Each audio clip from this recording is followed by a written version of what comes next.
Hello, good morning. All right, can you hear me all right? Gosh, that's really loud up here.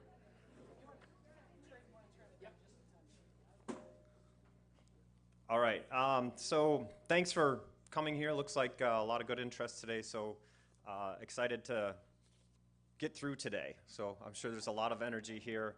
Um, I'm going to read through the agenda real quickly, and then I've got a few opening comments, and then we'll keep going on with the agenda. So um, just a housekeeping thing. I'm sure there's a lot of interested people and questions and lots of comments that people want to give. So I would ask that if you are able to come up, we'd appreciate if you come up to this mic and talk so that they can see you online as well. If you're not able, we do have a mic and we'll bring that around. So I'd like to, just the agenda for today. So we're going to have Pastor Becky come up and kick us off with an opening prayer. I'll give some opening comments right after that. Jeff Newcomb's going to come up and talk a little bit about the design team. And then Josh is going to come up and talk us through the process for today, the voting process, how that will work, and a few other comments as well. And then we are going to go through each of the three options today. So we're going to have three different people come up and go through the options. So Lindsay will come up and go through option one. She'll explain what it means, and then we'll open it up for questions and make sure that everybody stands what's on the table with option one, and then we'll move on to the second option and the third option, and then after that we'll take a vote. So that's really what that's the agenda for today. Let's see what else. I don't think I missed anything else. So Pastor Becky, do you want to kick us off here?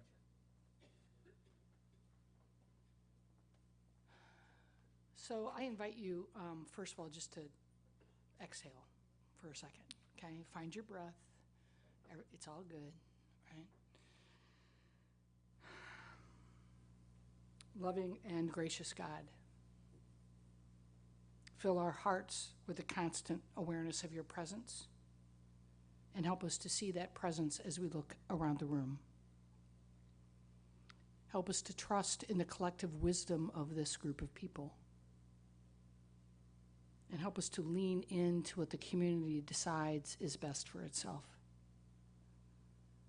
Help us to let go of our own personal agendas so that we can see what it is and hear what it is that you might be asking and saying to us. And more than anything, gracious God, let us enter into this conversation today with generous assumptions and generous hearts. Let us trust that no matter what is said, that those who speak it do so because they love this church. Help us to remember that always. Guide us in your wisdom. And we ask this in Jesus' name. Amen.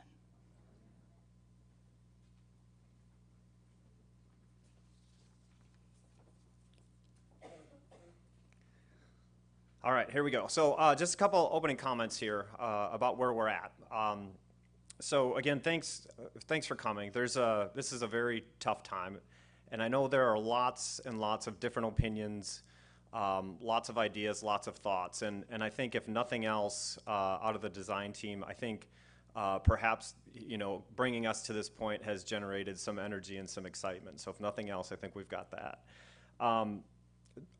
Yeah, just lots of emails and ideas flying around again, and I just as people get up and talk, and I think Becky kind of alluded to that in the opening prayer. I think everyone has good intentions, right? So I want you to, if somebody's talking about something or somebody's asking a question, put yourself in their shoes, right, and try to feel what they're feeling, try to think what they're thinking. So everyone has great intentions. So just keep that in mind as we go through today. As we try to think about the different options that are presented today, I'd ask you to think to yourself as we go through these things. What do you want, right? What do you personally want? What do you believe will actually work? What will work? As we select these different options, think about what are you actually willing to do yourself, right? What are you able to do? What are you willing to do? What do you have the time to do, right? I think we have a lot of energy today. Again, as I mentioned, through all the different emails and everything else that we got. But think about today, think about 3 months from now, think about 6 months from now, okay? Are we able to sustain it and keep going? Let's see. So but maybe just the last thing here, whatever we do decide today, and I think there's going to be a lot of different opinions, a lot of different thoughts, but I think whatever we do decide today, we need to find a way to plug into it, right? It may not be the choice that we selected. It may not be, what we wanted, or maybe even something that we thought we could plug into. But I really believe that at the end of the day, we all need to find a way to come together and get on board with whatever is selected. I just hope we can. I hope we can do that. So. I think the decision today, again, if nothing else, it will provide us a little bit of focus. Again, each of the 3 different options that you're about to hear about and get refreshed on, not all of the details are worked out on those things yet, right? So once those options are selected, then we need to spin up some new teams to work out the details and drive execution of those projects. So so with that, I'm going to turn it over to Jeff.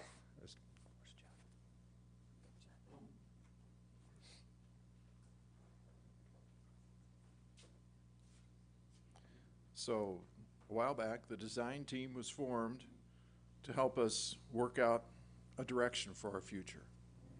Where are we going? They gave us 3 options, and those are the options that we've got to look at today. They didn't come to them easily. I went to one of the meetings, I attended one of the meetings, and there's a lot of ideas.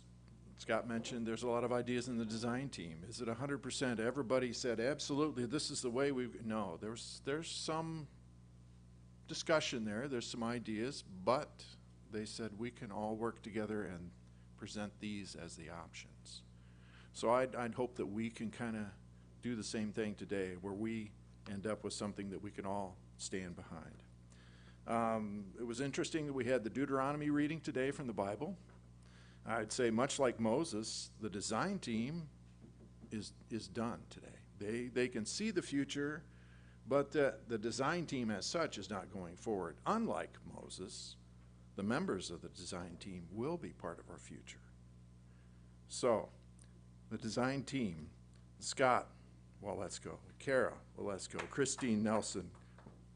I was going to wait to the end to do that. I knew you got excited. Christine Nelson, Cliff Carlson. Yes, that's a good idea. Have them stand up. Scott's already standing. Kara? Okay, Christine, I saw you here. Yes. Christine, Cliff Carlson. Good, good. George Van Voren. Excellent. Becca? Kimberly Dyer. Tanya Wandry. Becky David. She's not going to stand. Okay. Lindsay. There you go. Amanda Beck. Brad Dye. So this was our design team, and yes, we need to thank them.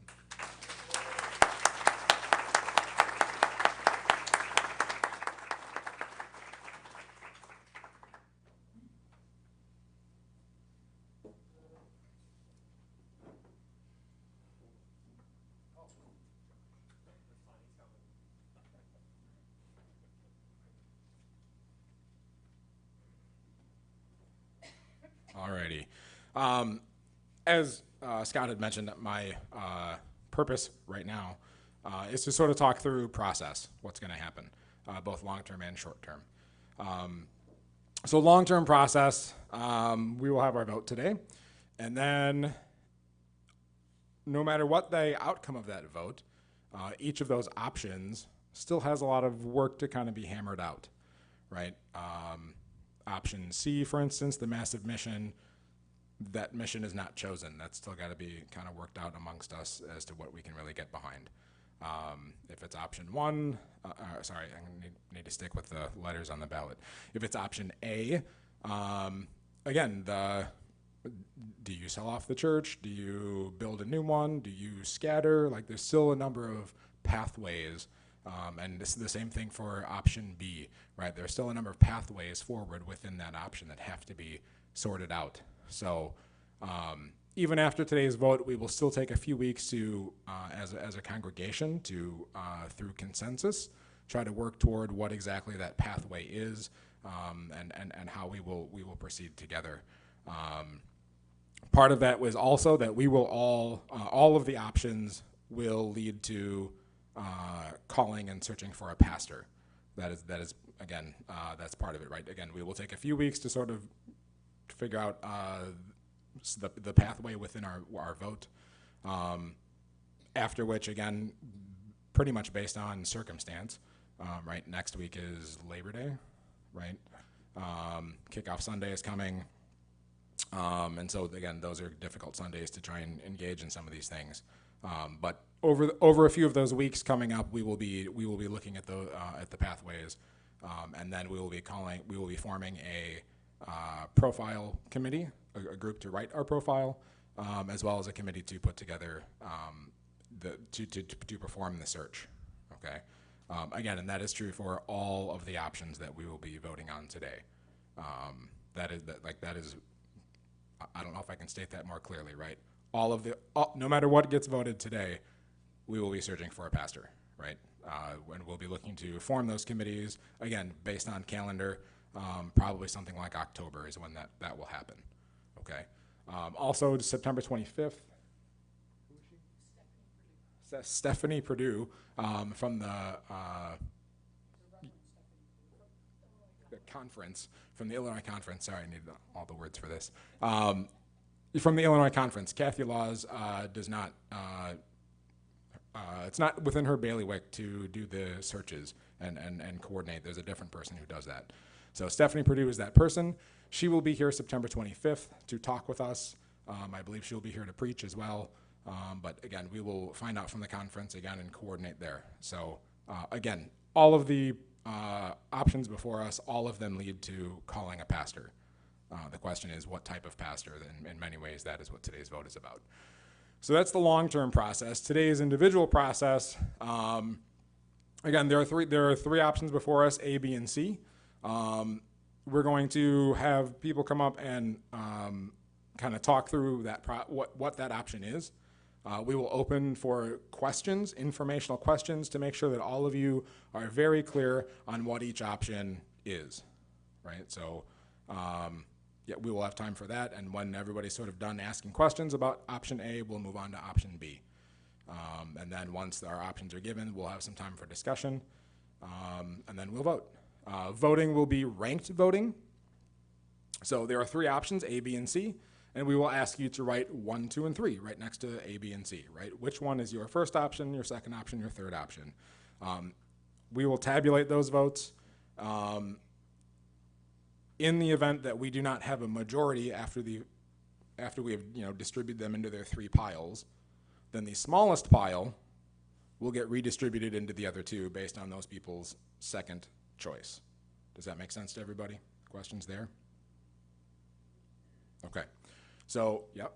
How about people that are people voting online now? I'm coming right up to that. So we are also live streaming, and those at home, if you're on YouTube or Facebook, you will be able to, I'm going to look right into the camera at you now. You will be able to post your vote right there in the comment section. Mary Newcomb is overseeing YouTube, and Shirley Morton is overseeing Facebook. They will have a stack of ballots where they will fill it out. Again, they will see it in your comment. They will fill out that ballot for you. They will write online on the ballot itself, so we know that this was an online ballot. And then again, they will be distributed into the three, as we count up the ballots and divide them into the little stacks, that's how that will go. Questions on that? Steve? Sure.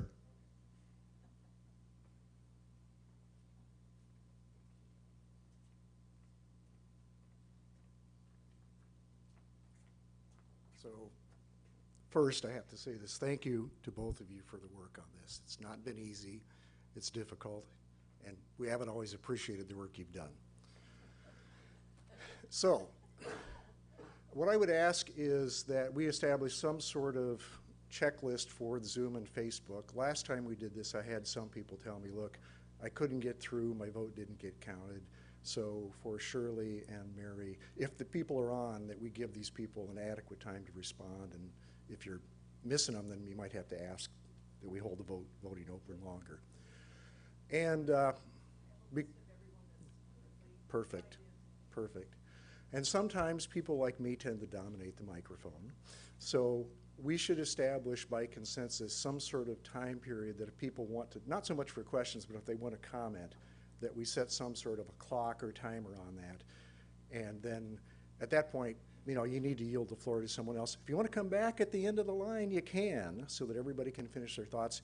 But we have to not, if we're gonna get through this and hear multiple voices, we can't have a 20-minute dialogue like I'm doing. Thank you.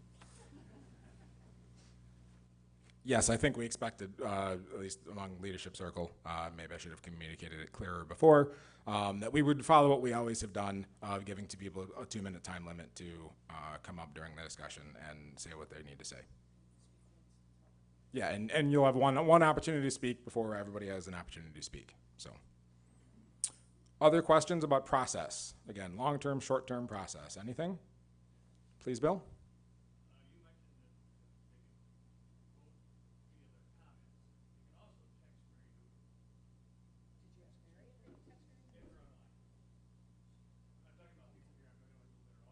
Right. Mary, are you okay with this? I'm communicating with people on YouTube and have given up my number to them. Shirley's handling the Facebook people and she's handling the program. Great. Okay, so it sounds like Mary and Shirley, again, they've got their processes for handling YouTube and Facebook. It sounds like that's been done, so great. Any other comments on before I sit down? Perfect. Nobody wants to hear me. Great.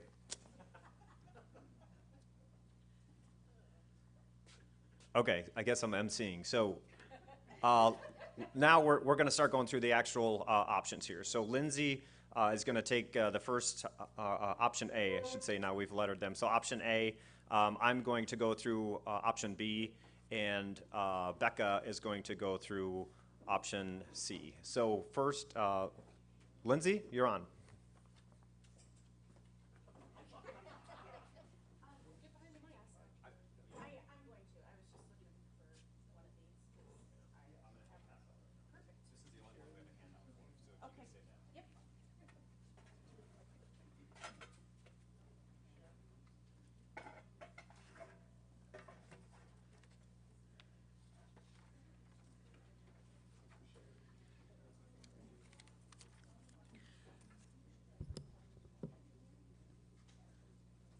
So Scott right now is handing out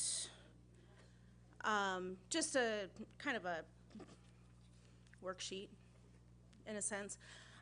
So what I did is, while I was preparing for this section, there's a lot of questions that kind of go around this section of living legacy. And I think some of the best things that we can do is to at least provide something for you to be able to process later, but also have space to be able to write down things that you hear. You might have a question, write it down. If you don't hear that question being answered, that is definitely where you want to kind of jump in at. Does everybody have one of those, or? Okay.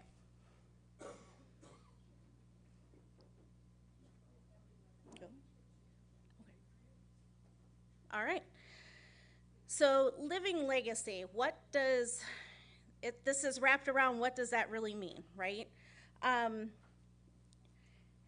I'm looking at this, how I'm looking at this is, how well can we live for the time we have been given by God?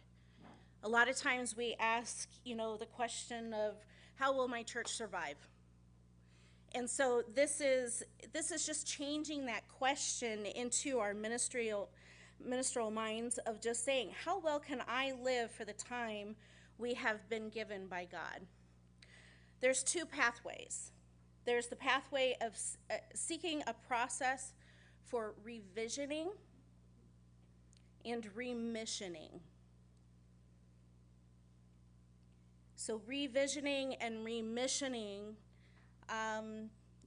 there could be a lot of different things that kind of come into this of, reinvesting our land, reinvesting our building, reinvesting in what we do in our neighborhood, but it has to deal with this big thing that's above us, the building. The other second pathway is culminate the ministry of the church through closure and legacy. Okay? Closure and legacy. Closure is not failure. It is not failure by any means.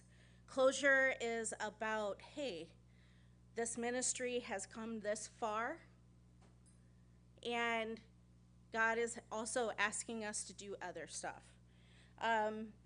But either one of these options is not existing in the FCC building that it currently stands. So living legacy does not mean that you guys aren't part of, your church community, your church family. What can this church community, church family do in God's ministry? And we're defining legacy as something transmitted by or received from a predecessor or from the past. So our endowment, right, is something that has been left in many ways as a legacy from others. This building was built, we took it over as we got older. This is a legacy. And it's something that continues to exist after an individual or organization is no longer present. Meaning, if building isn't here, but we as the church community are stayed together, we are moving forward in ministry together. So legacy closure has two pathways. You are leaving the building, but staying together as a congregation to continue ministry in a new location, new building. And then you have ending the ministry and dissolving as a church. And that would be, you guys kind of go your separate ways if you wanted to, if you still wanted to stay a faith community, but you all go to the same church, that kind of thing. So regardless the shape of how, where the church is, going to take in the future, God's project will go on. That's one thing that we have to remember, is that we are the body of Christ as the people. We just happen to be here in these walls. But we are the body of Christ. So God's work is going to go on, and it's only Christ's universal church that is eternal. Our churches, I think in the UCC, it's 93 years, it's 93 years for the average lifespan of a church. That's what it is.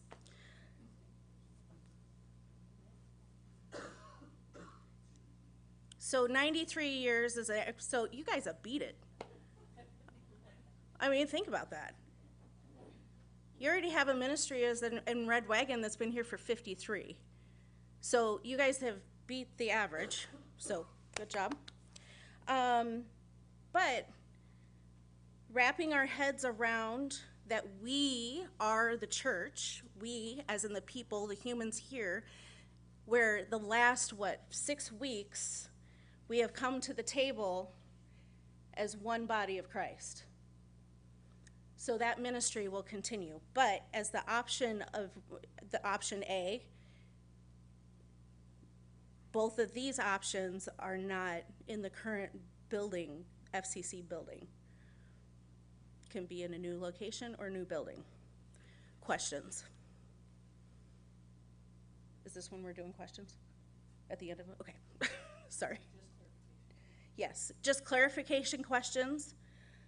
Because the one thing I want everybody to know, in that every option that you have, it is very clear to you that they are very distinct from each other. So just to be clear, is option A the same as option 1? Yes.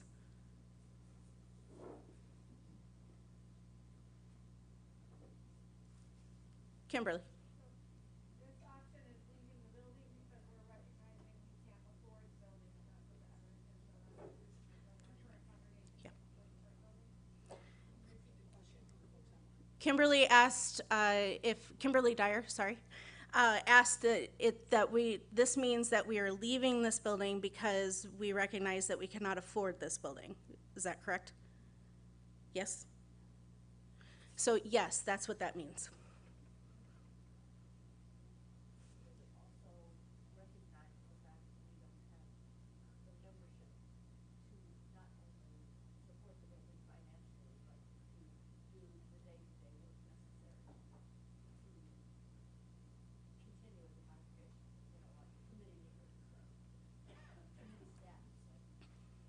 So the question is that if this is also recognizing that our membership is low, the committee membership, getting people on certain committees, doing the day-to-day stuff, and missions as well.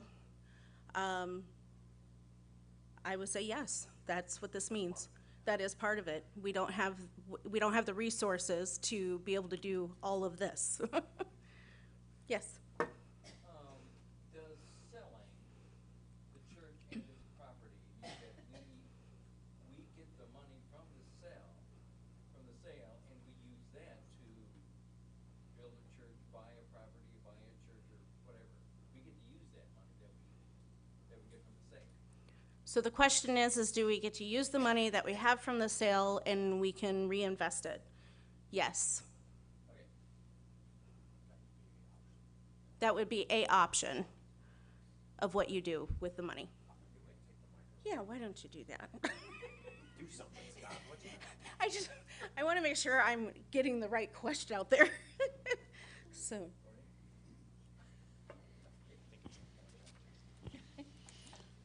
Try to get it there. I'm close enough to my mouth this time.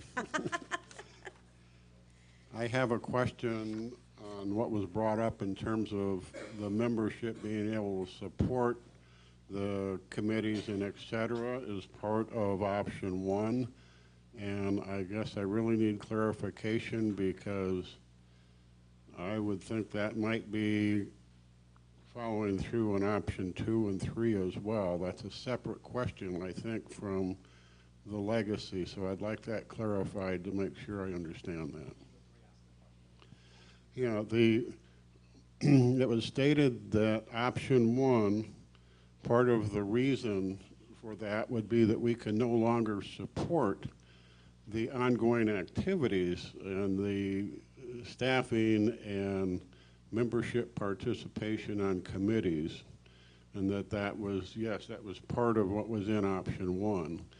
And I think I take exception to that because I see that as a separate issue that probably applies to option 2 and 3 as well. So just clarify that. Go ahead.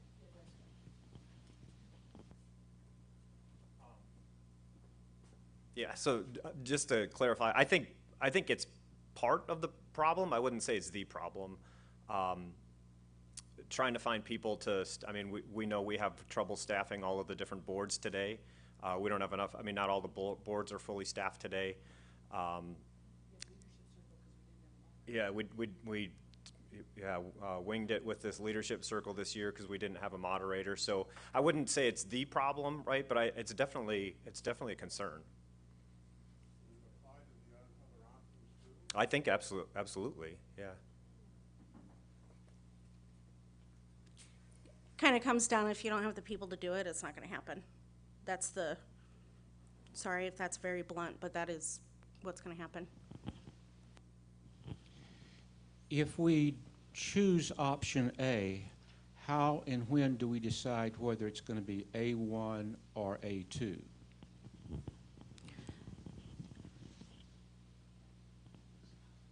No. You want to take that? You want me to take it? I'm taking that.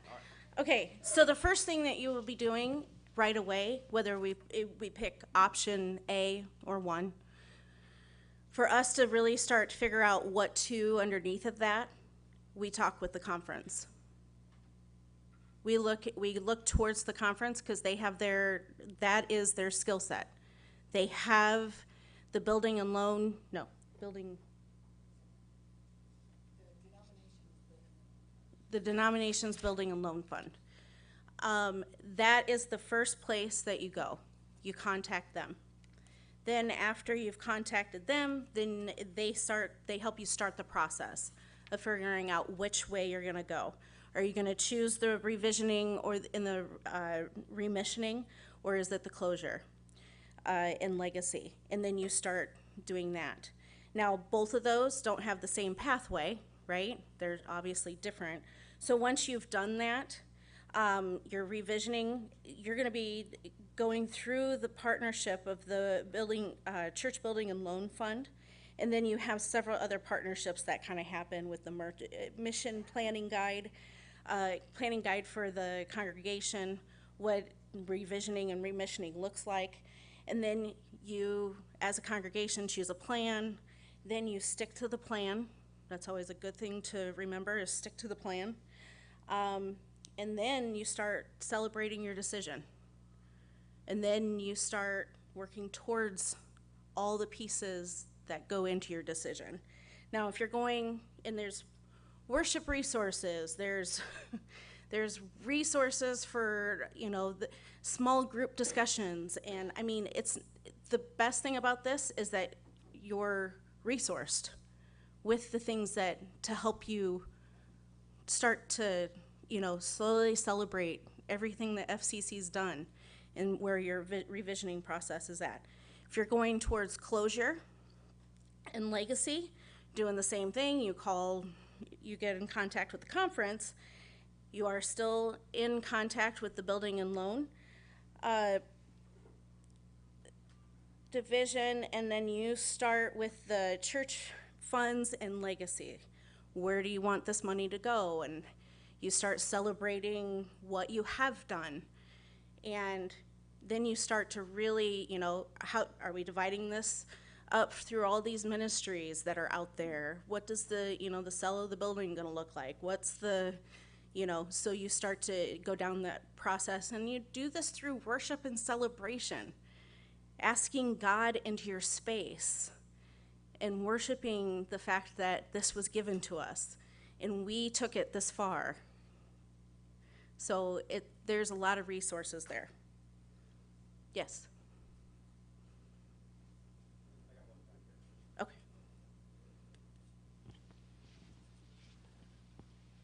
I guess I just want to observe that, we've had the misfortune of having a pastor leaving during COVID, so we've had 2 years.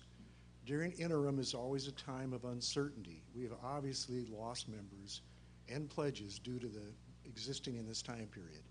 Hey, Steve. Yep. Do you have a Closer. question Yeah. that's I have to this option? Now I have a comment. I have a question then. Do you think that the current difficulties are related in any way to COVID and the fact that we're in an interim? And should we project that into the future as if it's going to stay that way? And I would question, what is the biggest component of our budget? Is it salaries and benefits, or is it the building? The building is 25% of the budget, salaries are 60. The other 15 is miscellaneous and some mission. That was my question.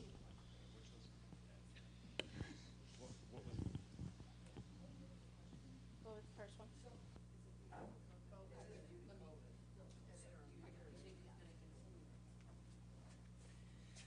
one. Steve, I don't think anybody can honestly say, yes, it was COVID, no, it wasn't COVID. I mean, that's a bit of I don't think anybody can answer that. All I can tell you is what the trends are across the country, which were happening before COVID. COVID simply sped the process up.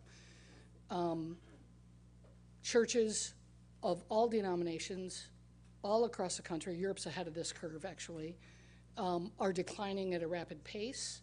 The number of people going into seminary is declining at a rapid pace. And so without some major, there's two kinds of churches basically in the United Church of Christ that are growing. There's always an exception, okay? But going with the stats, the very progressive UCC churches are growing, not at a horrendously fast pace, but they're growing. And churches who are doing complete revitalizations of mission and basically redesigning their whole thing to move their mission and their ministry out into the community instead of expecting people to come to them are also doing a better job, so to speak. Does that answer your question? Yes. Okay.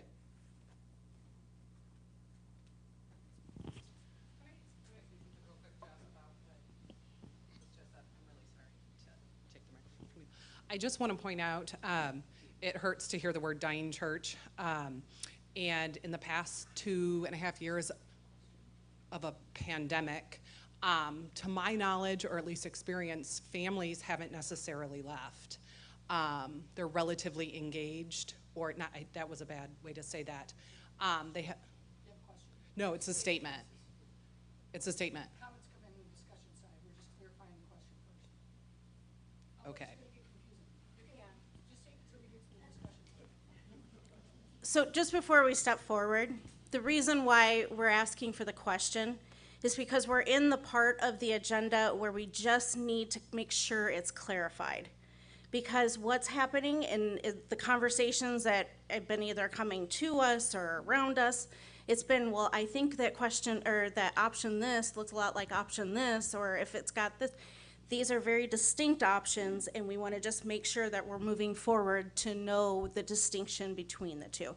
So we're not trying to be mean or disrespectful or anything like that. It's just about, this is where we are at in the process, and it's just about questions to clarify. Okay, so I have a question on this legacy part. What would be the plan for Red Wagon? We don't have an answer for that. I would suggest that we at least need a 2-year plan to wind that up to give them a chance to do something. Yes. I have a question. I'm still a little bit confused. Okay, under 2 possible paths, number 2 is culminate the ministry of the church through closure and legacy. That leads me down to legacy closure has 2 paths. That whole thing makes sense to me. What in the world is number 1? Seek a process for revisioning and remissioning, reinvesting our land. Where are we if we go with that? You, as the church community, is deciding upon what your revisioning and remissioning is. Yeah. Yeah. Where are we physically? Are we still in the church or are we somewhere else? Sounds like we're not in FCC property. So you can, there are so many possibilities with this in the sense of, you could tear this place down and build a new place and make it a community center. You Right. could, there are so many things that you can do with even this property. So Okay. if you guys are renting a place just for a little bit, or I don't know, go up to Hope CC and, worship with them for a year. So because something's being built here, or, you've got a lot of options, but you are revisioning. That means revisioning and remissioning is not the current FCC. Okay, so one possibility is closure and I guess sell, or closure and change this into something else, but it's still ours. Closure would mean that you are, Number 1 is we're really not yes, closing and selling. mm-hmm, We're keeping this. no. Okay, so, go ahead. I'm sorry to be so No, befuddled. That's a good question. So what it's suggesting is you have two, the first one is, the closure one's easy, everybody gets that, right? We know what that means. We're eventually gonna sell the building and then the doors close, right? So the other option is that you call in, like the Building and Loan Fund, they sit down with you and they look at your property and they say, is there a way to use this building for that the community can use this building, right?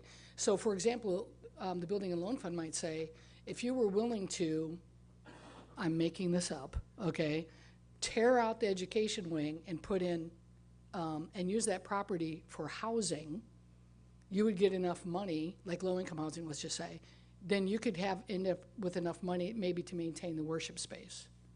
Do you see what I'm saying?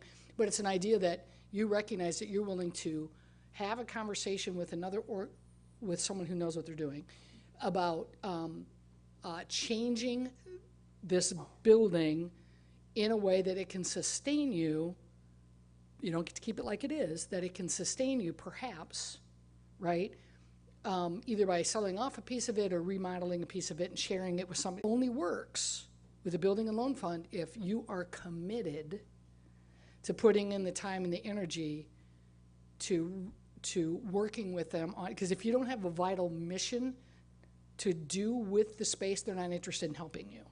They're not here to help you sell your building or to remodel your building, right? So if it was decided that there is that you wanted to use the vast majority of this building for the good of the community, even if that meant selling pieces of it off or tearing part of it down and right, they would be interested in that conversation to help you do that, and they may even be able to help fund that, okay? Or you close. And they help with both of those things. That's why they're under the same umbrella. Okay, you're up. Thank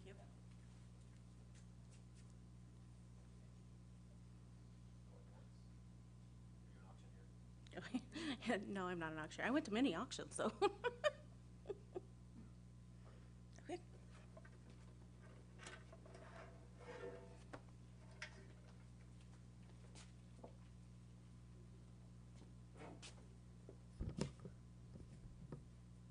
All right, thanks, Lindsay. That one is absolutely not an easy one to talk about, so great job, and thanks for volunteering to help us go through that one. So while option A or option 1 is very difficult to talk about, option 2 or option B, and I'm not going to put it, maybe I'll call it nameless, because I've gotten so many emails and calls and on what we're actually calling it. So option 2 is essentially option B. I'm sorry, option B. It's really continuing to do a lot of the things that we're doing today. Okay. Again, there's all of the details are not defined on what exactly this means. So there's room in there to modify it a bit. So I've got a few notes here that I'll read through. So continuing to find small wins, right? So if you were at the last meeting we had here 2 weeks ago, we talked about that waterfall chart where we've got this big gap of $130,000, and we've got all these little projects that could add up to close that gap, right? So it's continuing to find people willing and able to work on and lead those projects.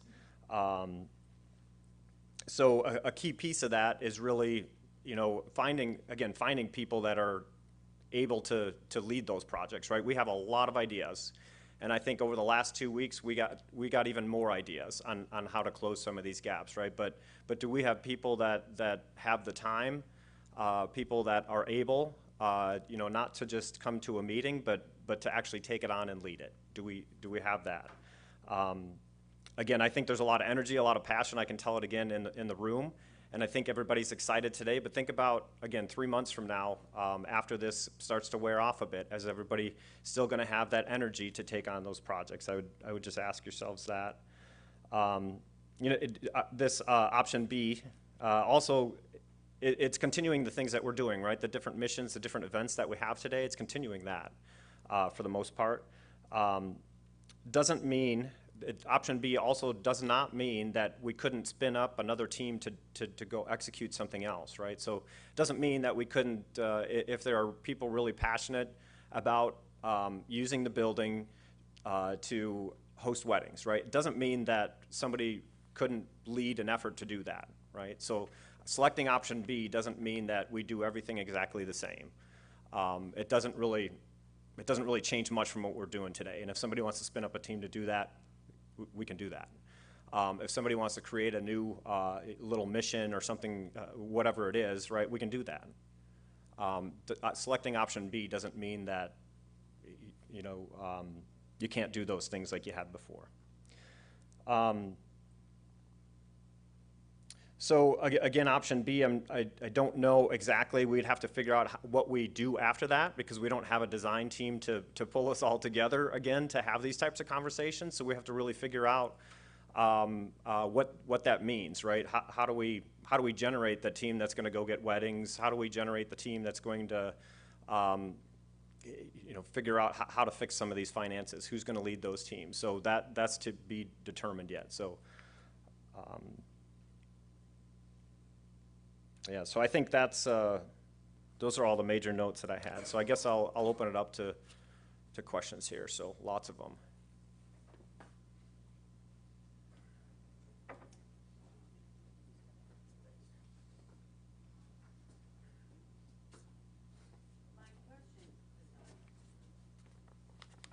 My question is, yeah, I know, wow, woo.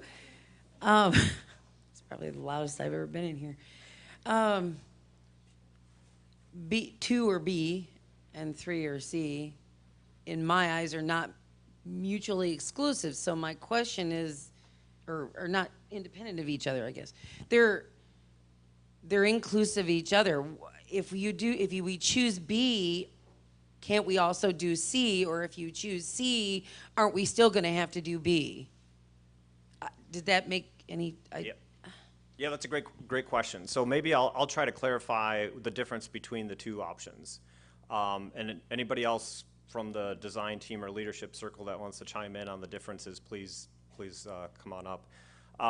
The major difference is taking a shot at trying to invest some of the money to be able to get some energy into the organization. So it would be adding, most likely, again, not completely defined yet, but most likely adding a staff member to lead a lot of these activities, right? To go out into the community or whatever that mission may be. It's somebody to lead that initiative, and it's some funding to go along with it. That, you know, if you have a person that leads all these activities and no funding to go with it, it's hard to get somewhere. So it's injecting some money into a person, most likely a person or a half a person, whatever that may be, and it's injecting some money into the mission itself. And so the big difference between the two, I think, is that if we take option B, we're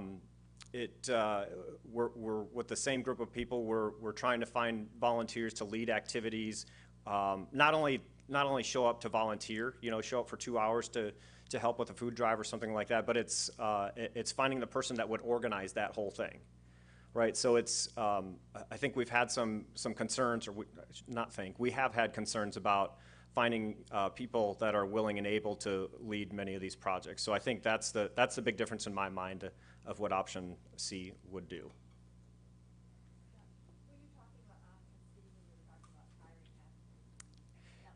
Yes, I'm sorry. The question was talking about hiring person. Was that option C? Yes, that was very specific to option C. Thank you. Thank you. My question is, we've talked about resources available for 1. Are there resources available for 2 from the UCC to do things like lay leadership development? I mean, I've been on committees and things here, and the way we go and get people is we go out and we talk to our friends, we twist their arms, we do everything else and try and get them up there. There should be a process to develop through succession planning and other things that would help us a whole lot in option 2. And you know, right now it's just volunteer, run out, oh well, we're going to do this, somebody comes up. So are there resources available from UCC to help us develop those processes and develop the leadership, lay leadership that we need?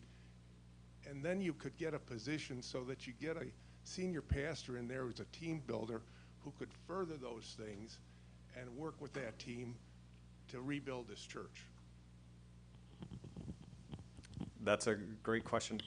I can't answer that. I don't know. Jeff can. I don't know if it's a complete answer, Hollis, but there is the Leonhardt Committee Fund that is a conference level thing. It is for the Western Association, which we are members of.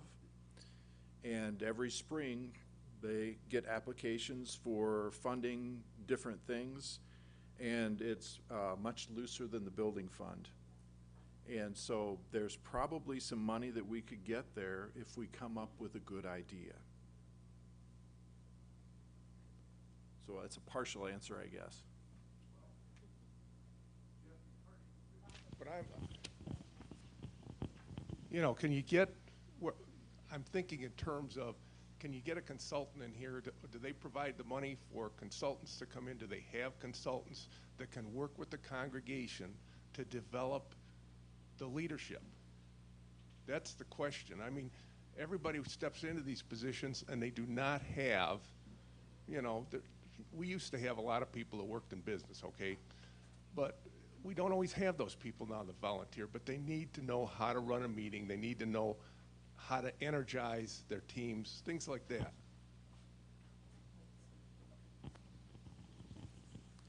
So there are some resources within the conference.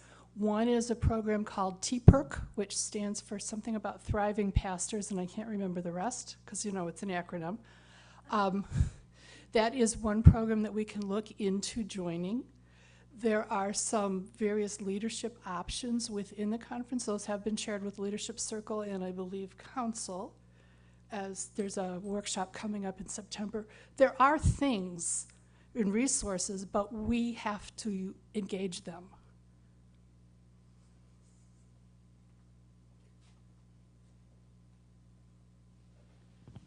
Just as a member of the design team, to clarify B, I see it as it gives us a little more flexibility and time, buys us time without putting the big price tag that 3 does. Like, and in that you could eventually grow to 3, kind of, I guess. Or you could do anything with that leadership. And on your note, in our design team research, I did reach out to a pastor at, I think it's Elam Covenant, and he said he did a lot of training with his volunteers to train them up to be able to lead different committees or ministry or whatever. So there's probably, that would be another route.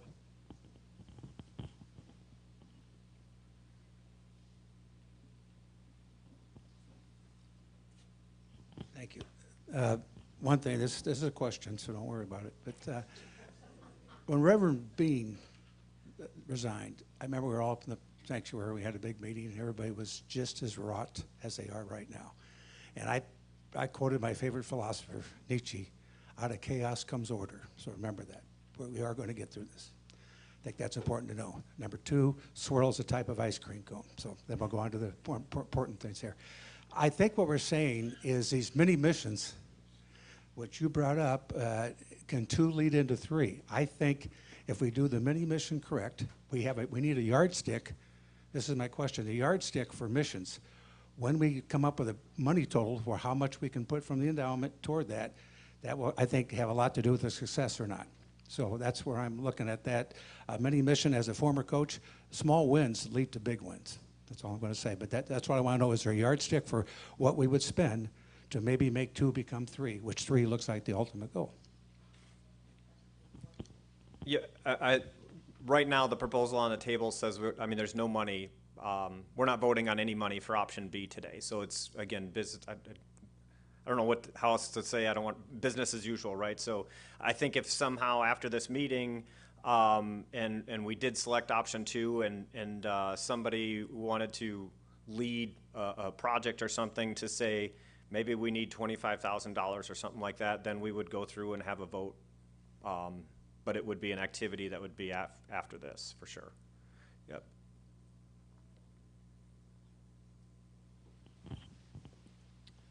Good morning. To form this in the form of a question, I guess I would say, what makes us think that by adopting one massive mission, why would that not detract from and undermine any hope of re-energizing our past successful missions? If we get behind one great big one, we're going to kind of say, the old ones were fine, but we're going to go with this new great big one. We had a lot of really good missions that I feel could be re-energized and revitalized in this church. And I definitely feel that initiating an immediate search committee will lead us to... Is there a question? Is there a I question? just gave you the question. About 2? This is about 2, isn't it? Yeah, option B, yeah. Okay. Is there a question? Okay. My question is indeed, why would not an immediate search committee revitalize and energize this FCC community to reestablish and reinvigorate our past successful missions? Yeah, I think Josh addressed the pastor search committee at the beginning, right?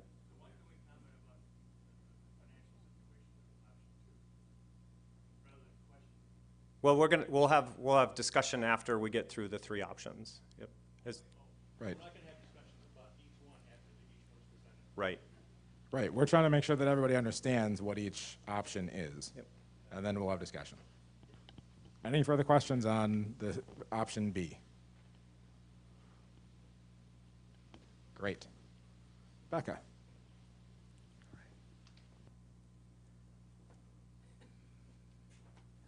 All right.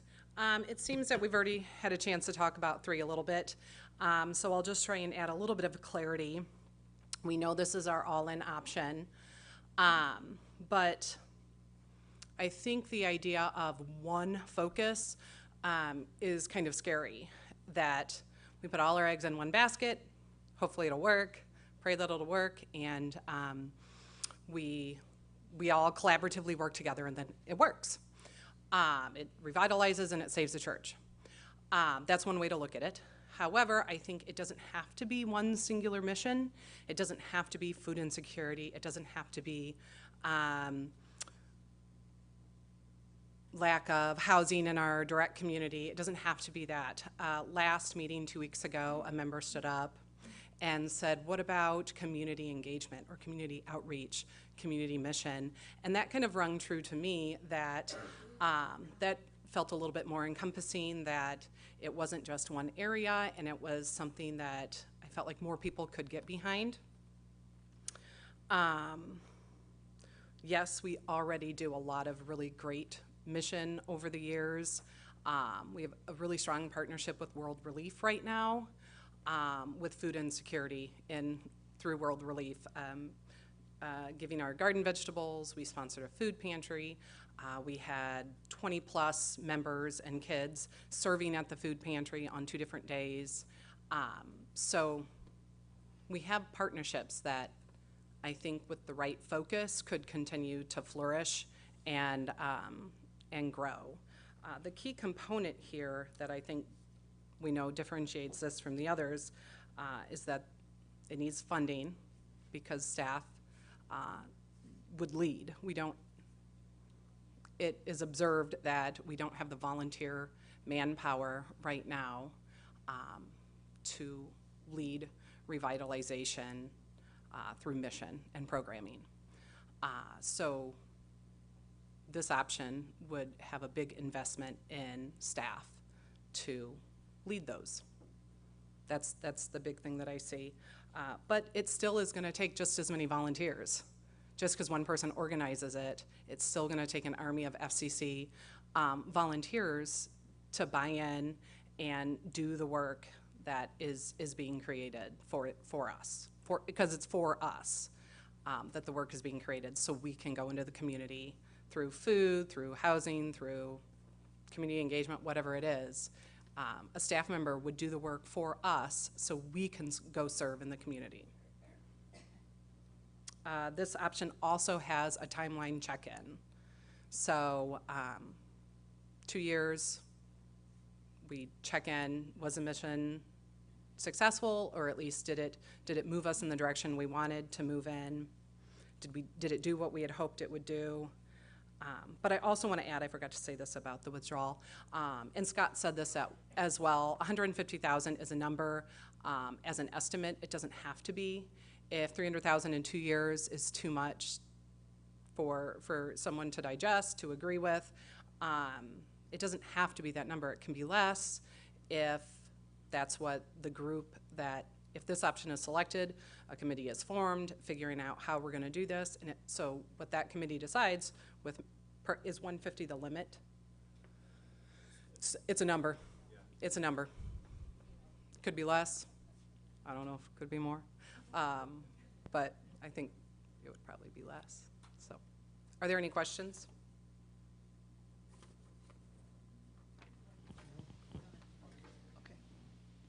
I'm sorry, but this came through, and you know, Facebook is always behind. This is about number 2. From Carol Dyer, she asked, question, isn't number 2 about doing the same things that are no longer viable? I think you could look at it that way. You could look at it as doing the same things that are no longer viable, yes, that aren't life-giving, and that people aren't behind. Or you can look at it as doing the things that we found success in previously, buy us some time to become re-energized. That's another way to look at it.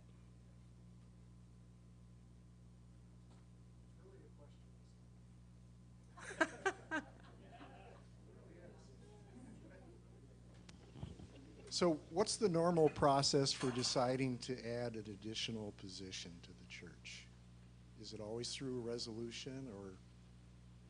I think personnel decides. Personnel right? Personnel vets that out. Or they may recommend that to council?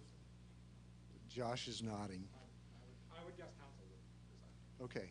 And then my second question, am I entitled to it?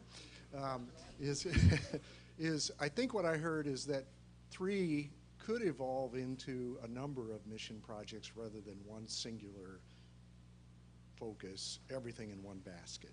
So I'm looking for, I think that's part of the distinction between 2 and 3. So that's my question. I also want to add, Amanda's right in the front with a Red Wagon shirt on. In option 2 and 3, Red Wagon, I assume would operate as is, remain in their space, be a mission of the church, and are still a vital part of the building and church community. So the Red Wagon question's off the table. What happens to Red Wagon in option 2 and option 3? Option 1, that needs to be resolved. My question revolves around Reverend Becky, when you talked about some of the UCC churches that were growing, and one of them was this community outreach. Is this modeled after that plan, or are there similarities to what your research has shown?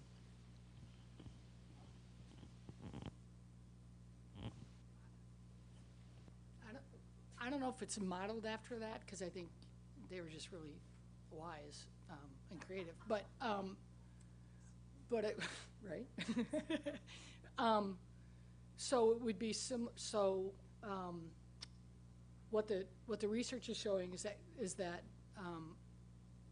congregations who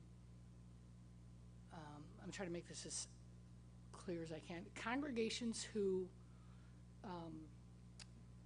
refocus, right? So they look around the community and they say, here's the context we sit in, right? So in your case, it would be, here's where FCC sits in Moline. What's our immediate neighborhood? Who are the people around us? What do they need, right? And so then it's a matter of taking, and it can go on a larger scale too. It can go larger community or worldwide as well.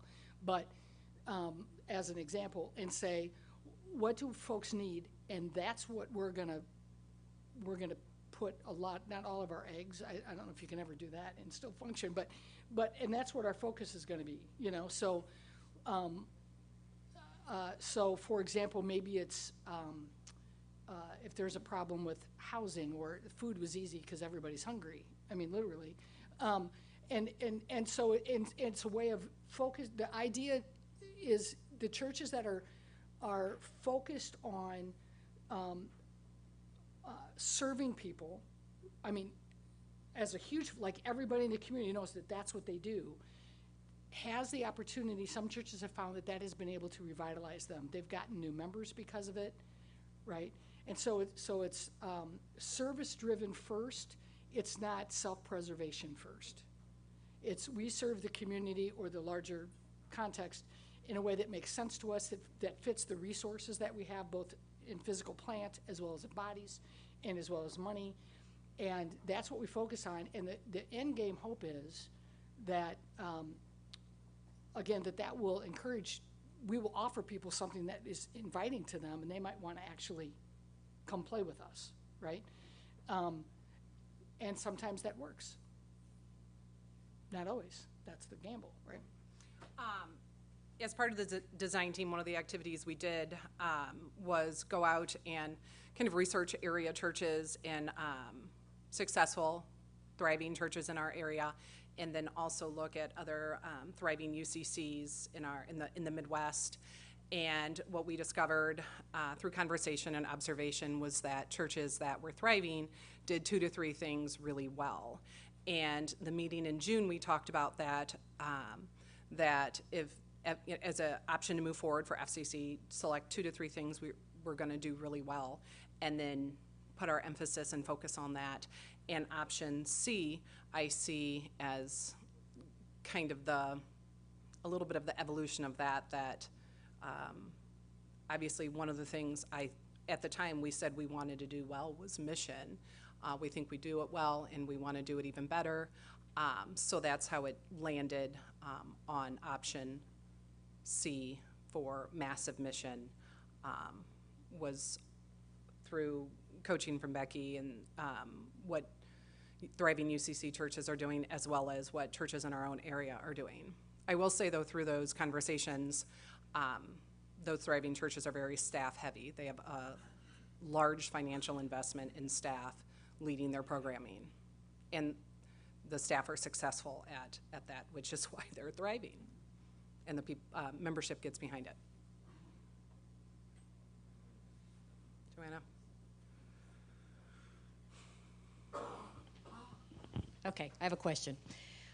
Does option C mean that we're going to use the endowment up faster because we're borrowing more for the project? Because now we're borrowing just to meet our annual budget. So basically we're doubling or whatever, tripling whatever, how much we're taking out of the endowment each year, which is ultimately going to bring us to option A because we're going to run out of money at some point. Because if you're doing the community service, how is the money coming back in?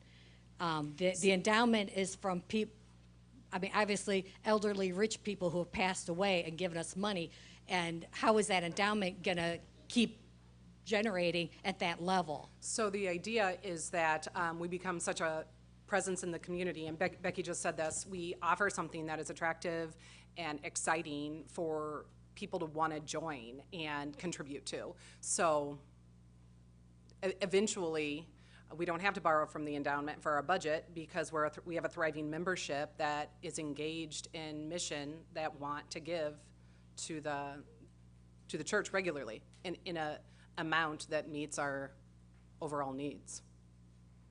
However, I do see the math that you are presenting.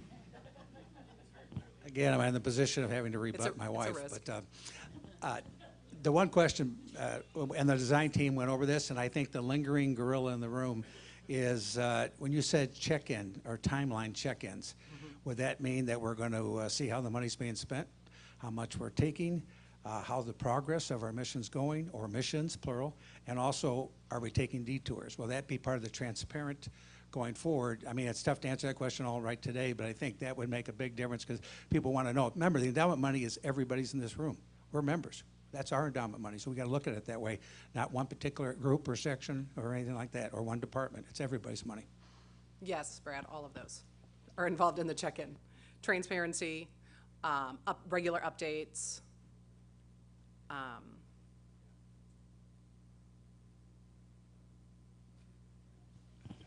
Hello.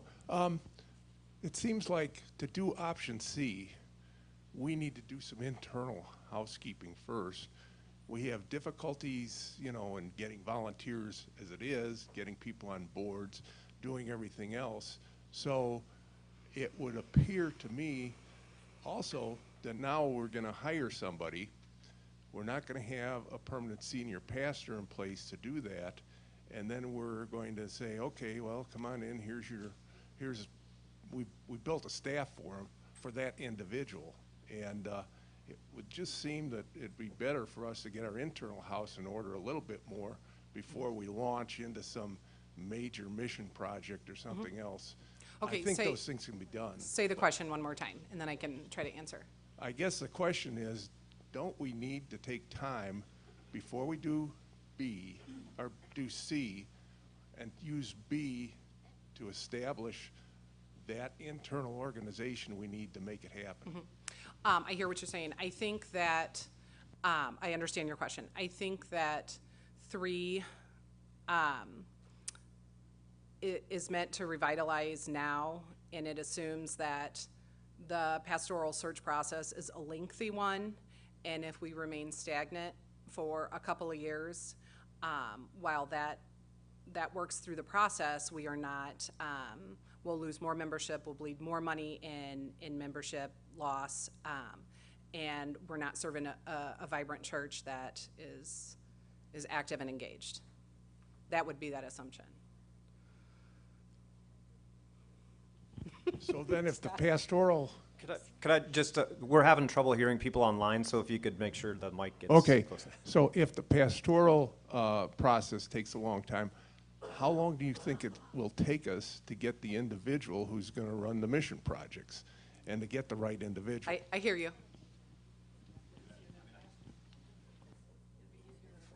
Yeah, I think it's easier than a pastor, right? You don't have I mean, you're hiring a person, a lay person, right? Not a pastor, so you don't have the search committee and you don't have that whole process, right? I mean, correct me if I'm wrong, but the idea would be you would put together a new team here to define really what it is. We need to decide what the mission is.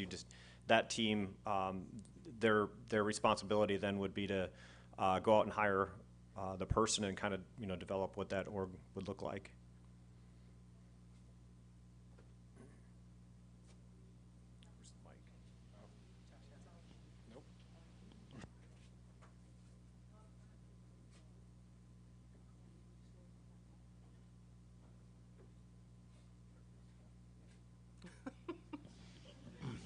Yes, my question is, I understand that when we choose an option today that leads to a particular style of ministry, okay, but before you can do that, you're not going to get any pastoral profiles from the association unless we're ready on our end of things presenting a profile of our congregation and church. And that can't be done simply by dusting off the old one and saying, well, we've got this wonderful Christian education program and a musical program, and hey, we're just great. I'm sorry, we have really radically changed since the last time we did this. So the question is, isn't that not the case that even after we change an option, the first thing we've got to get a committee to come up with a church profile before we can start looking for a pastor? So we need a committee for that, and that's going to take time before you can even start the pastoral search. Yep. Thank you. So option 3 would provide staff to direct ministry while all of the rest of that is happening, mission ministry. These are from Facebook people that are not able to be here. Number 1, someone is asking if the people who take the mic will please give their name, because the people who are not in this room don't know who is speaking. So if you take the microphone, if you would first give your name. Then I have a question from Carol Dyer. Her question was not answered. Not really, since we are in this position now, seems what we've done no longer fits who we are. So doing the same doesn't work. I wonder how her own comments are about 2, seems more part of option 1. Okay. Then I have another one from Rachel Summers.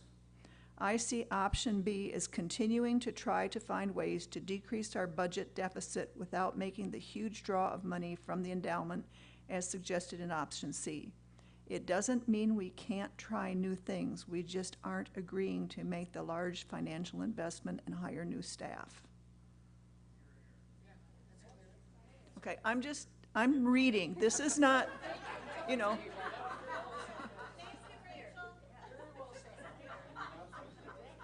Diane.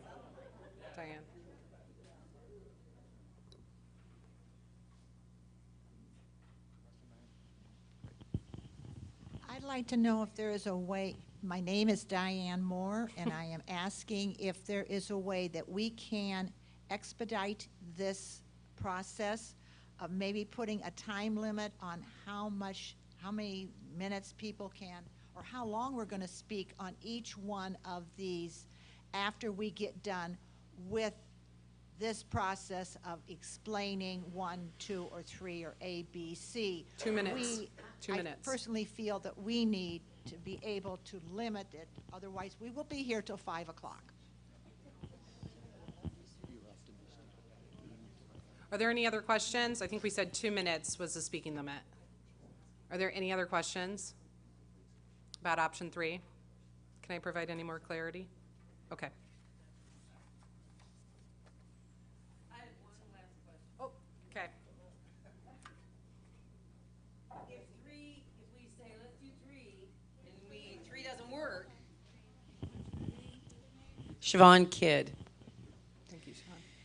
If we do 3, and in a year and a half we decide it was a total bungle and we shouldn't be doing that, we should be doing something else. Okay. Are we just done, or do we vote again and decide maybe we should go to 2, or maybe we should modify 3, or do we immediately just go to 1? I mean, what's the... I think we would be in the same process we're in now. We'd have to reevaluate and have options and start Yep. over. Okay. Yep. Thank you. Mm-hmm.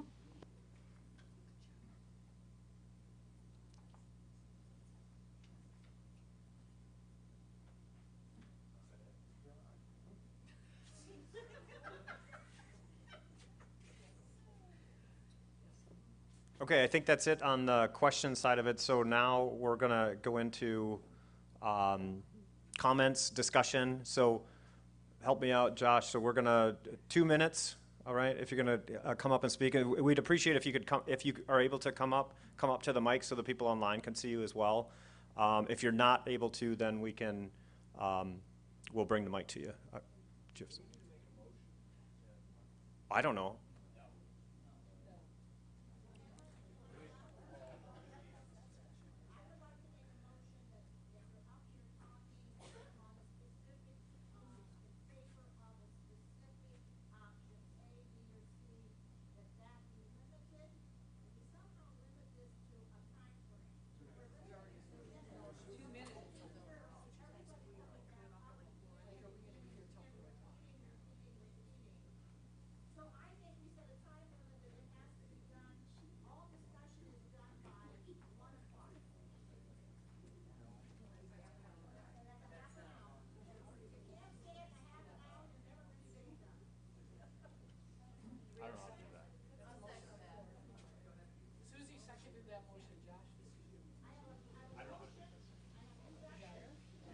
So we have a motion to limit the total amount of time that we can discuss until 1 o'clock.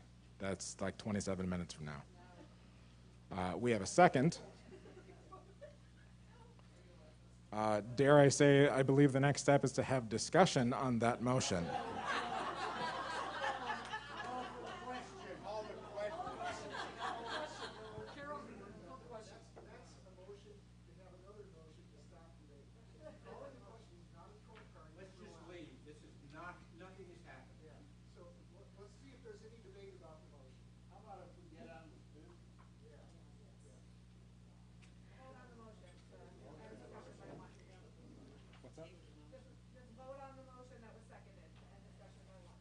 Okay.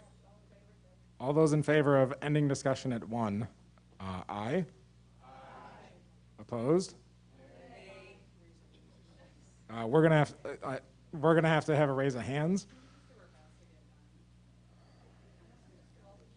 We've got to vote on the motion. We've got to go for the process. So all those in favor of ending discussion by 1, please raise a hand.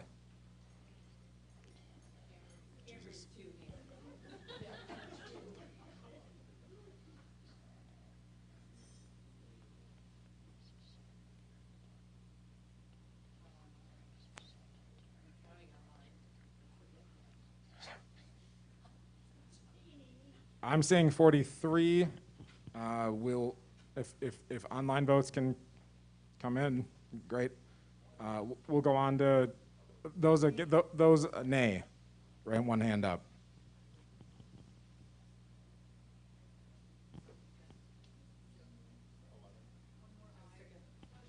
I got 11 and 12. Motion carries. If we were going to end discussion at 1 o'clock. That took time. Let's go with half an hour. I think that was the intention. I don't. So yeah. Again, we'll go at 5 after 1. 2 minutes. I'm going to start timers for people. Please come up to the microphone. Get in line if you need to say something. If you can't, I can come over with a microphone. But there it is. I have a comment here. People want to know, just a brief summary before we vote the first time. They just want a brief summary. There's some people that there's so much information, they're getting confused.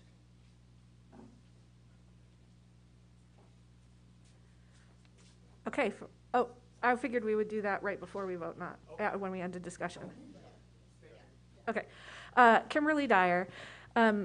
Just want to make sure we remember the facts. I've been a member of this church for more or less 8 years, and the whole time, like before COVID, right, we have a budget deficit and a labor deficit, and those are facts, right? And the budget deficit's been getting worse, and the labor deficit has been getting worse. And so we're in a crisis, which is why we started this whole design team and do this. So I just want us to remember that we do have those two factual problems of a budget deficit and a labor deficit to the point that it's a crisis for our church. So then now I want to, now it's my personal views speaking to the options. I think option A tries to fix those problems by saying those are really, really big problems. We've been trying to fix them for 5 years. And so leaving a legacy is it's the smarter choice. I think option A says the smarter choice is to not keep trying to fix those problems, but to close the building, do something radical to do that. I think option C says, I'm going to fix the labor deficit. So this is the massive mission by hiring staff to lead, re-energizing us with a unifying mission that reinvigorates us and helps fix the labor deficit, which will then affect the budget deficit because we'll have more people, more members. So option C, I think, is helping us by re-energizing with a massive mission and a staff to lead us and lead our re-engagement, helps us with that labor deficit in the hopes that it will fix our budget deficit as well. Whereas option B, this trying to do smaller things, trying to do things we've done well, we all love that because we're members of this church. I love warm fuzzies. I love how things have happened, right? And I think we're all emotionally tied to that. But in my opinion, the facts show that it hasn't worked. We have tried new things. We have added a rummage sale. We have tried a trivia night. We added an Oktoberfest event. We have switched Thanksgiving baskets from food to essentials. Like, we haven't not been trying these things already. And so option B to me says keep trying the same things we're trying, and that we'll try to switch things up. We'll try a little new things. We'll try to save a little more money here. We'll try to do the same things. And I would propose to you that the evidence has shown over the last 5 years that that does not work. So I think option B is failure.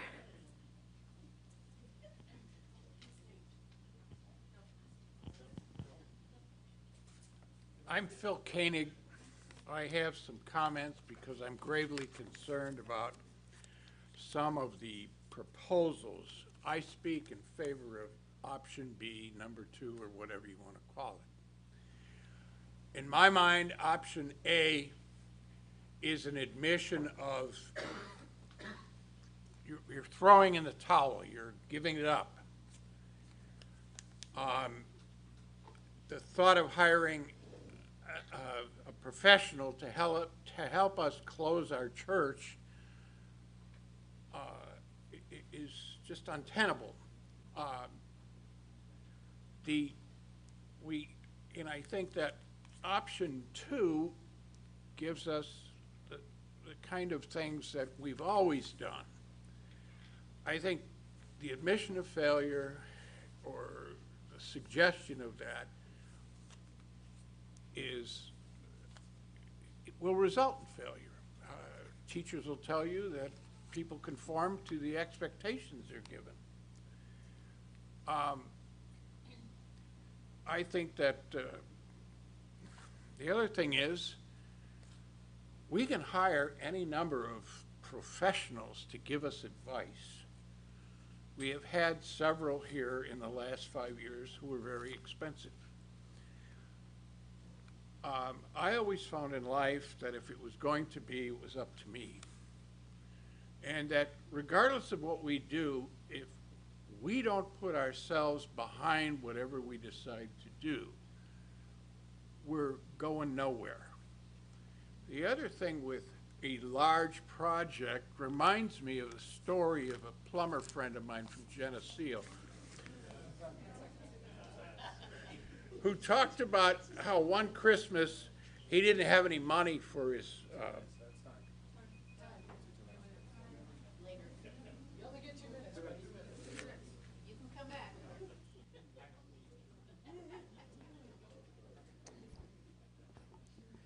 Becca Peterson.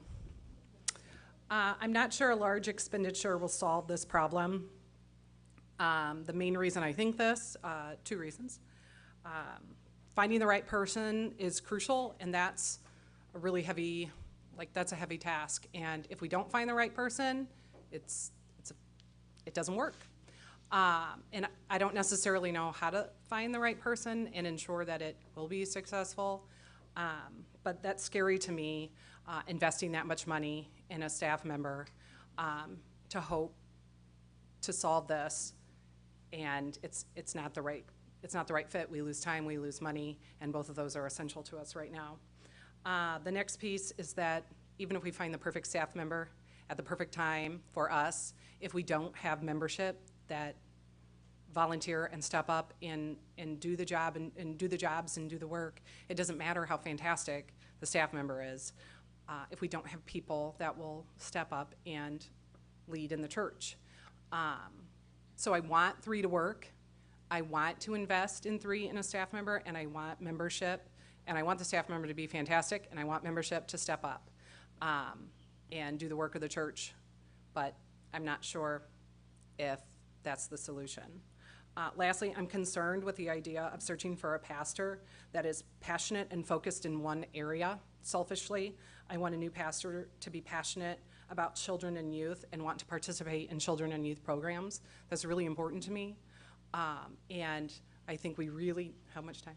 I think we really narrow ourselves in our pastor search, finding a pastor that is passionate in one area and doesn't have far reach for all of our membership and interest in all of membership. So.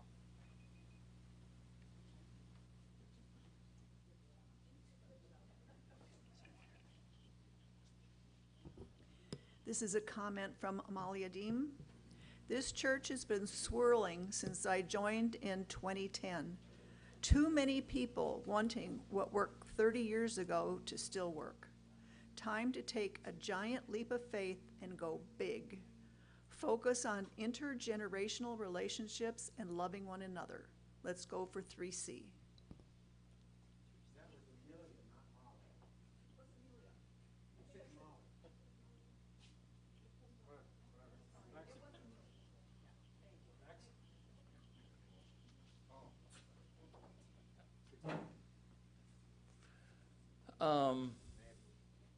Yes, I'm Michael Dyer. Shoot, what was my point? Where's my 2 point? I'll be back.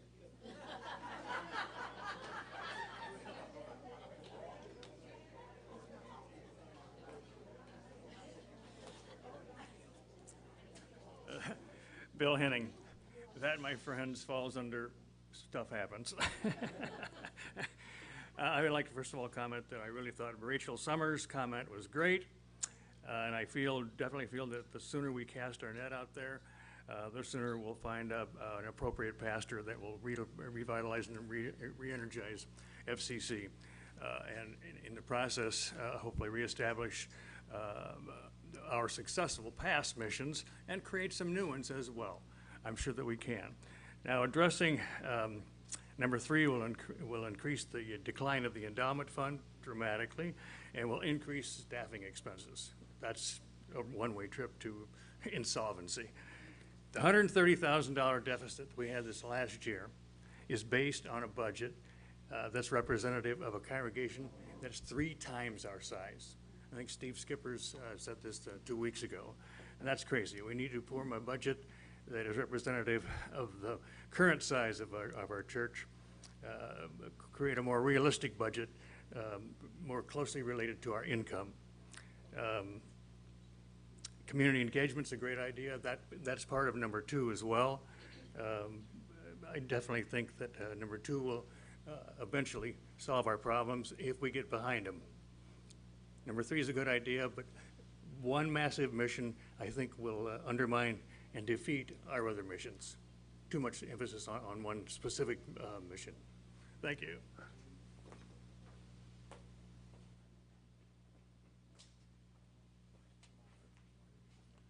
Russ Armstrong. I speak to number 2. That is because all these options presented some great ideas for the church. The building funds, for example, to my knowledge, we have never talked to these people, not only over the last 2 years, but I don't know that we've ever talked to them about how we might repurpose this property and what we may do to help bring in revenue using what we have.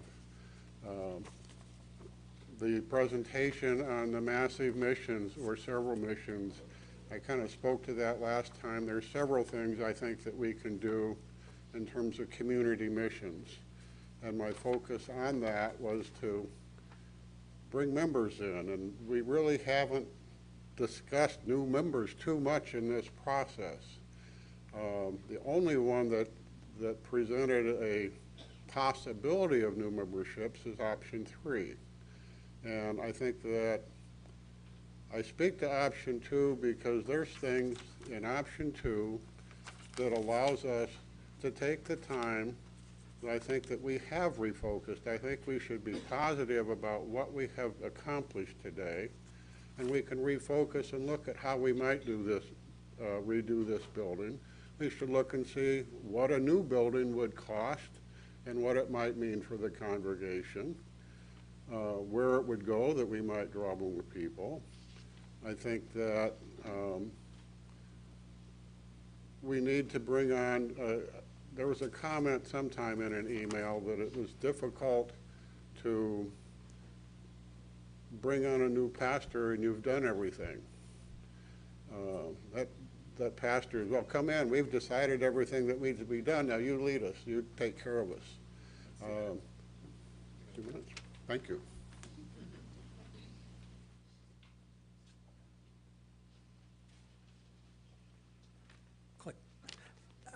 Brad Dye, part of the design team, just as a reminder. As I was at the design team meetings, I looked at all of them, and I know where I think we're going to be going, but I want to tell you that option A, I always looked at as maybe not failure, but polite surrender. And you know what, that's what it is, okay? And I've been in this game too long at this church to go with that one, so that's what we're going to option B. I think with rewording, revisioning, and maybe that could be the bridge to option C with momentum and clarity. And then 3 is also a good one. Membership has, obviously we have to have many faces in membership, and I want us all before we vote today to realize that we have 40, 50, 60, dare I say 70-year-old members here. And we also have families that are going to be our backbone. You got to consider them. And number 3, older people that joined our church late and are vital members of our church. So when you vote, at least I'm going to think about all those people in there. I think it's important when we do that. And then Jeff Nelson back there brought up a good point at the last meeting that we may not be in as bad shape as we think we are. And I mean this because I sat with a Union Congregational member last night at church, a former member, we'll put it that way. And if it wasn't for the divine providence of the why, that church would have had a bad ending, okay? Very bad ending. And I've dealt with other churches we visited, like Becca said, we went to other churches and visited.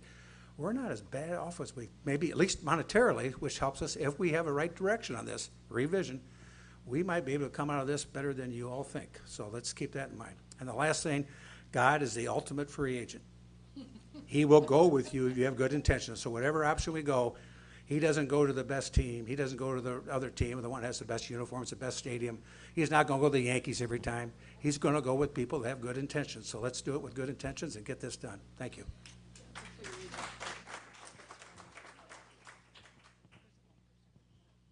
I think I got my memory back. 2 weeks ago, I talked to a bunch of people after we had this big discussion, and more viewpoints came up at that time. And a lot of the viewpoints were, I would really like to see 2, or I'd really like to see 3, but I'm afraid we're going to end up with number 1. And I told that to some other people, and I got head nods. Yep, they feel the same way. So that fear really is in the air with this congregation. I simply want to say something about number 1, and that is closure does not mean the end. I'd rather just talk about and think about closure as the first step in transitioning to another form of ministry, transitioning to another site or whatever, but we are still one body in Christ, and we will remain that if we want to. I got another point too, if I can remember it. Notes. Yes, yeah, thank you. I need notes. Yes, I'm disturbed about this push. We got to hurry up and get a pastor. As if once the pastor comes in, everything will be fine. He'll be our authoritarian, will tell us what to do, and he knows he's been trained in this particular type of ministry, and away we go. This is not an authoritarian church. This is a congregational church. Please remember what you're supposed to have learned in confirmation. Power and authority rest with the congregation. The pastor is our shepherd and guide, not telling us what to do and where to go, or else we'll be turning around telling him where to go and how to do it. We're looking for a pastor who can guide us with whichever option we choose. We are the ones that drive the option that we choose. This vote today is not just a vote, it's a commitment on each of us as to where we really want to go. Thank you.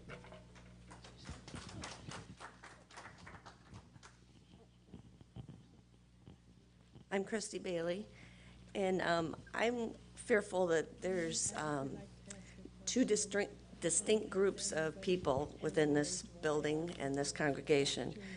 And it might seem that there's not going to be an answer, and I'm afraid that when we get an answer, there's going to be people that leave. And they're going to be upset with whatever the option is that we choose. But sometimes people refuse to participate in the process, like wanting to jump ahead and call a pastor before we even know who we are. Or they decide not to come to church or not to support the church financially because they'll show us, they're not going to get our money or my help because I don't like what's happening here.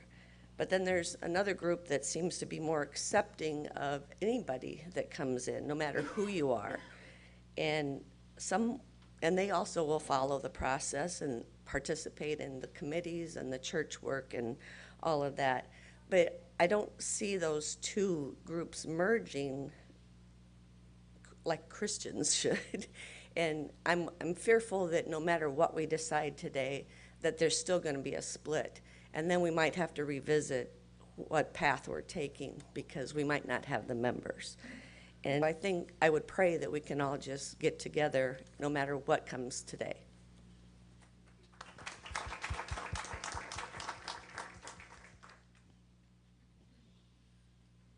I'm George Van Born. I'm part of the design team. I think there's one more speaker, so I thought for a second I was going to give you good news that I was the last, but I think we got one more left. I'm going to speak for number 3, and I'm too tall, I guess.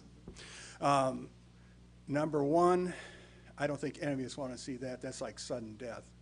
Number 2 is like a death of 1,000 knife cuts. We've been going through this. We're going downhill, not only here, like I said, but everywhere. We need to do something. We need to try number 3. We need to put some money into the issue. It either is going to work or it's not, and we'll find out soon. So my vote is for number 3. I think it's our best option.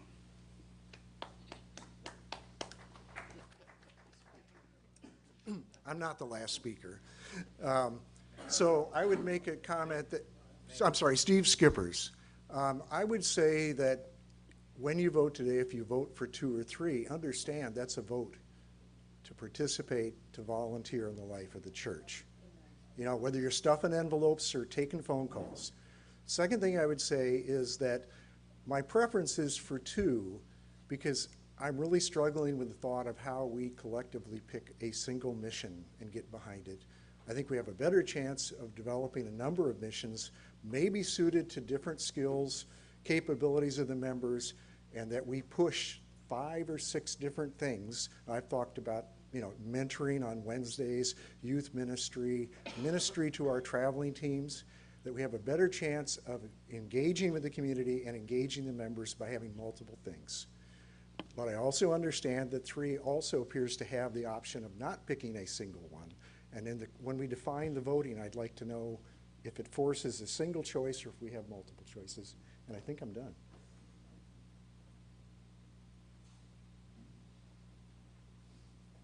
Please visualize me with a bow tie on.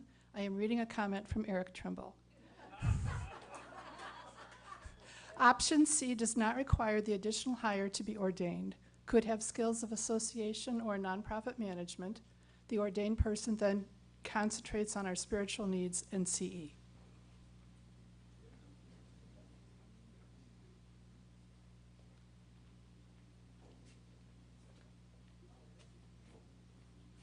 No, it's not it. I'm Joshua Dyer. For me, again, A is not a surrender. It's not what I want, but is a realistic option. I think it's a graceful exit to do God's work in some other way. 3 is my preference. I think that's a change in what we've done, a real investment in what we could do to revitalize our church. But 2 feels to me like denial of where we've been. We spent almost all of Craig's tenure on the same path, doing the same thing. And a vote for 2 feels to me like continuing to do that. And that path has always been downward. Fewer people, less money. And to me, 2 looks like 1, but not graceful, right? We'll spend out the endowment. We will keep doing what we do. We will continue to look inward at ourselves and how our members interact, and we will slowly die. Whereas 3 has a chance of looking outward and inviting people inward to us to do more mission and to do God's work. So those are my thoughts.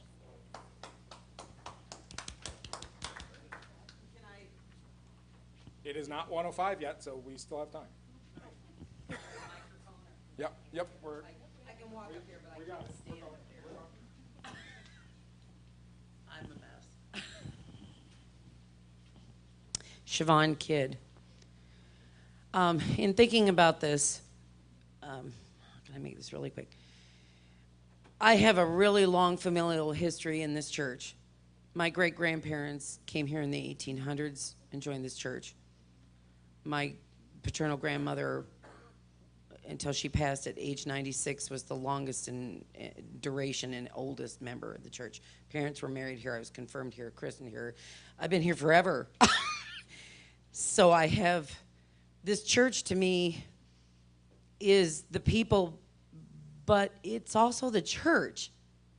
We say the church's one foundation is Jesus Christ. But the church building itself, to me, this church has been my foundation throughout my whole life.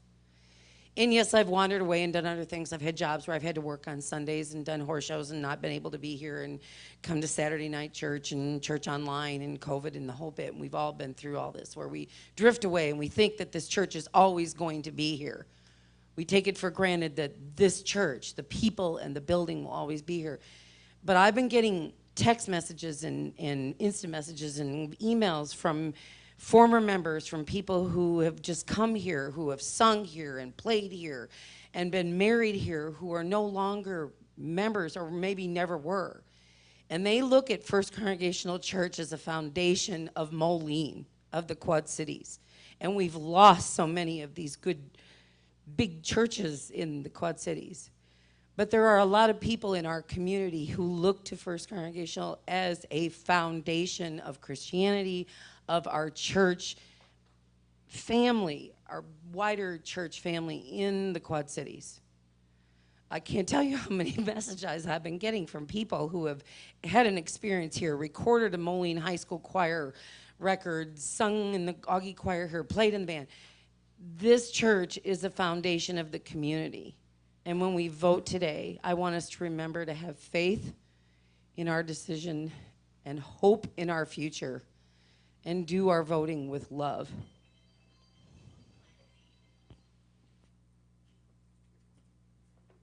Okay, I'm Hollis Hohensee. I'm going to talk to 2 because I think you got to do 2 before you do 3. And I don't look at 2 as doing the same stuff that we've always done. I don't see that, and I've seen us over periods of time, and I've been in the church since '77, and I've been on committees, I've been chair of certain councils and all this other stuff. We evolve, we make change. What we have to do is be willing to talk about that. We need to start focusing. We got a vision. 3 is probably a vision. Maybe we want to do more mission, but we aren't going to do it unless we can get people involved and get started. We also need to find out what attractors are. And when I say attractors, what gets people to come to the church? We're making an assumption right now. If we do more mission, gee, people are just going to pour in the doors. We don't know that, but we need to find out what that is. And we also, I agree completely with a lot of the statements that Becca said. You know, the lifeblood of this church is young families. What are going to get young families to come to this church and participate? And when you get that participation, then you can do the mission, you can move off and do everything else. But 2 right now gives us that period of time that we need to start doing those things. Not doing the same old stuff, but having the discussions we need to move forward.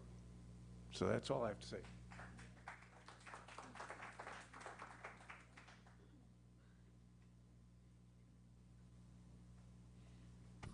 This is a question from Deanna Burt Warpahosky. How will number 3 missions be decided?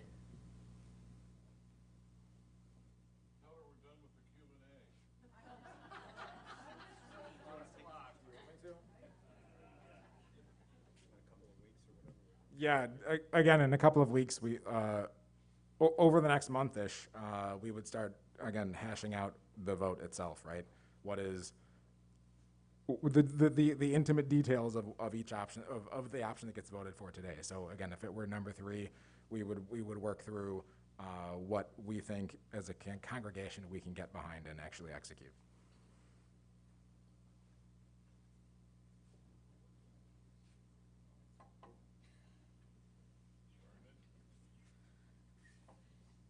So I speak on 2 different ones. Sorry, Lindsay Spees. First and foremost, yes, staff costs a lot, so I'm helping you out with that.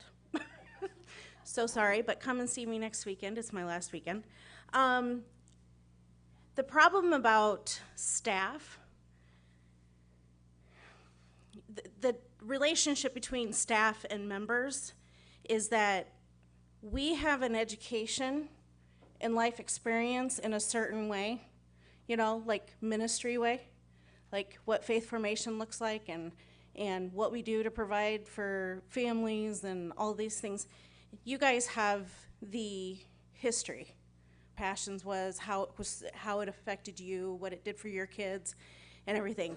So there's that piece of balance, right, on how do we plant the seeds for the families to be able to, you know, take their life journey.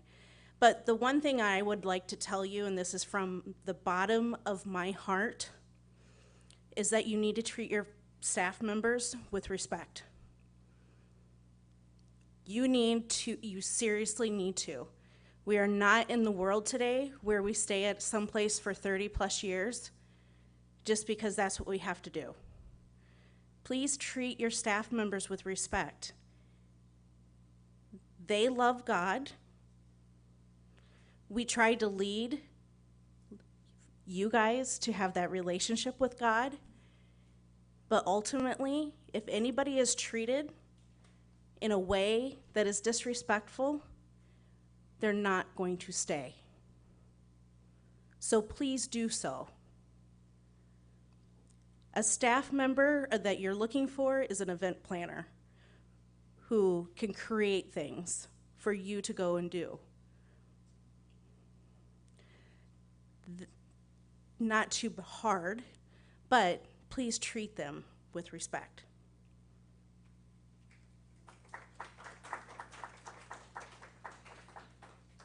The time in Moline is 1:06, so I believe that ends our discussion, and would be time for a vote. So we will go around and pass out the ballots to everyone. Again, we will, if anybody is wondering why Shirley and Mary have a stack of ballots, they're collecting the ones from online. So, and if we have a majority, we're done.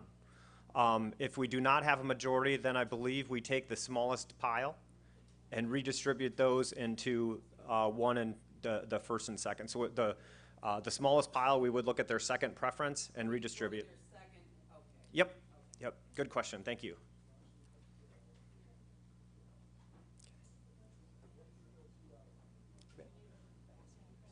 I don't know.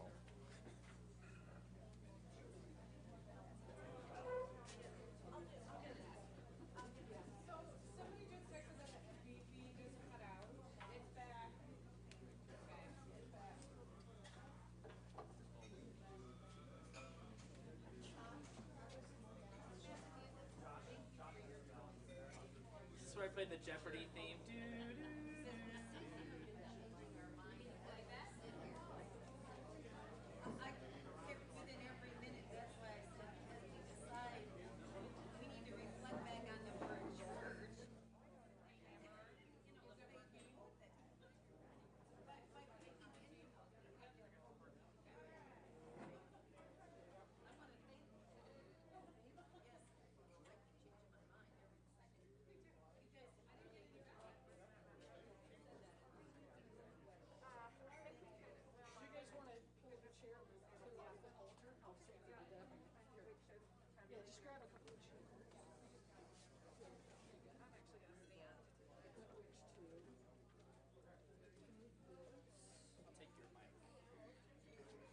Sure, I know that's yours and that stays up. Okay, do you want to take this back into your office?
know if there are more votes.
Testing.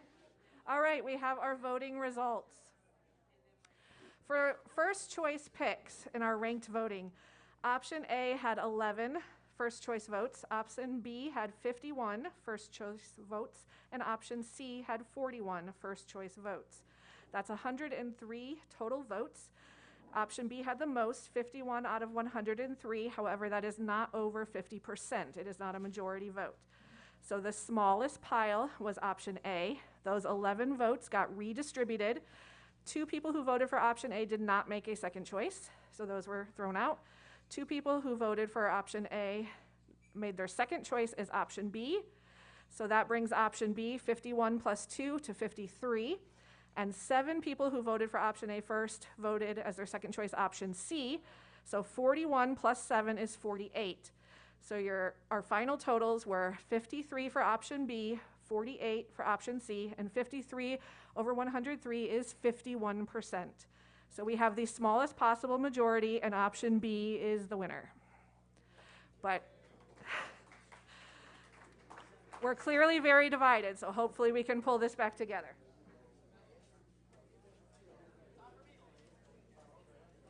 That's it, right? That's it, right? You want to close? Okay. Okay, I know we're hungry or hangry, depending, but let's have a moment of prayer. And I would entreat you to take Christy's words to heart. If you did not win or get what you wanted today, I encourage you to look very deeply into your own heart about how you can turn that so that you can jump on board with this decision as part of this community and engage in it to help it be successful, okay? That's really our job here, all right? So let's pray. Gracious God, we thank you for this time together and for even the opportunity that these very difficult conversations raise for us. We've heard from each other. We've heard all of the ways that we care. We've heard of a variety of ways that we want to see the future unfold. And now that this decision is made, help us to turn our hearts and our minds toward you for guidance on how to best implement them. Help us to keep our communication open. Help us to stay engaged even when it gets hard. And help us to continue to hold this